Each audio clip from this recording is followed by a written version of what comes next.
मैथन स्थित BSK college में केंद्र सरकार द्वारा नए भवन का निर्माण किया जाना है, जिसको लेकर जमीन चिन्हित कार्य किया जा रहा है। आपको बता दें, सोमवार नेसा विधायक अरूप चैटर्जी जमीन निरीक्षण को लेकर जमीन बीएसके कॉलेज पहुंचे और आपको बता दें, इस दौरान विधायक अरूप चैटर्जी ने कहा, मैथन स्थित बीएसके कॉलेज में केंद्र सरकार द्वारा उच्च शिक्षा को लेकर नए भवन का निर्माण है। HRD विभाग द्वारा भवन निर्माण किया जाएगा। वहीं भवन निर्माण को लेकर स्थल का निरीक्षण किया गया है, जिसको लेकर जमीन के मालिक और विभाग द्वारा अधिकारी आपको बताते चले निर्माण कार्य के संवेदक सभी मौजूद रहे। वहीं जल्द ही भवन निर्माण कार्य शुरू की जाएगी।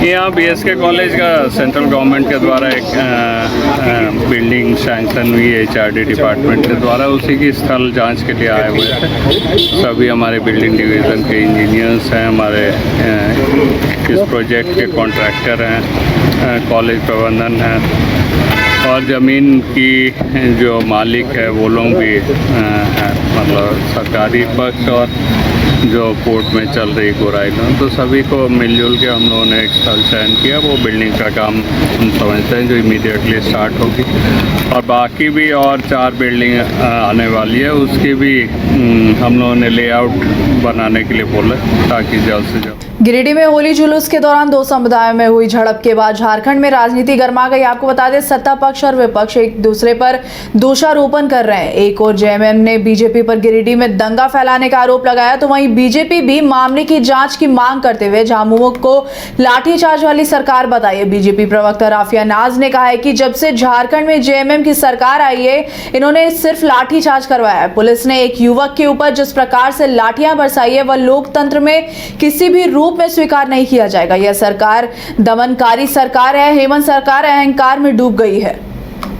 देखिए, झारखंड मुक्ति मोर्चा और इनकी जो सरकार है, इनको मैं एक ही बात कहना चाहूंगी कि चोर की दाढ़ी में तिनका। इनकी सरकार जब से आई है, देखेंगे आप कि किस तरीके से सिर्फ और सिर्फ लाठी चार्ज करवाया गया, क्योंकि ये सरकार तो लाठी चार्ज की है। आज आप देखिए एक युवक के साथ किस तरीके से लाठी बरसाया गया। ये तस्वीरों में है कि उस युवक के पूरे शरीर में लाठी की छाप पड़ गई। तो पुलिस जिस तरीके से लाठी बरसाई है, तो ये लोकतंत्र में कहीं भी किसी भी रूप में सम्मानित घटना नहीं है और किसी भी रूप में इसको स्वीकार नहीं किया जा सकता। जिस तरीके से दमनकारी ये जो गवर्नमेंट हो गई है, जिस तरीके से इस सरकार ने सिर्फ और सिर्फ, आप युवा अगर सड़क पे आते हैं तो ये लाठी बरसाती है, युवा हक अधिकार की बात करते हैं तो ये FIR करवाती है।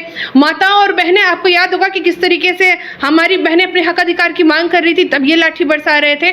तो ये जो सरकार है, ये सरकार दमनकारी सरकार है और अहंकार में डूब गई है ये सरकार कि इनको लाठी के अलावा कुछ नहीं दिख रहा है। और ये जो घटना गिरिडीह में घटी है, इससे साफ तौर पे ये प्रमाणित होता है कि लोकतंत्र की हत्या की गई है और लोकतंत्र की हत्या कतई बर्दाश्त नहीं की जाएगी। और मैं यही मांग करती हूँ कि जल्द से जल्द ये जितनी भी घटनाएं घटी है उस पर तुरंत इस चीज़ की अच्छी तरीके से इंक्वायरी हो, निष्पक्ष इंक्वायरी हो और जो भी दोषी हो, दोषी को कानून के अकॉर्डिंग सही तरीके से उसको सजा मिले, ताकि दोबारा इस तरीके से बर्बरता ना बढ़ती। अगर आप देश के किसी भी कोने में रहते हैं, अगर आप पटना आना चाहते हैं और घर जैसे रहने और खाने का आनंद लेना चाहते हैं, तो एक बार जरूर आए होटल डायमंड इन। संपर्क करें 9572759746, 9031859981, 0612400158 एड्रेस अपोजिट विद्या संस्कार स्कूल, रंजन पथ, गोला रोड, बेली रोड, पटना 801503।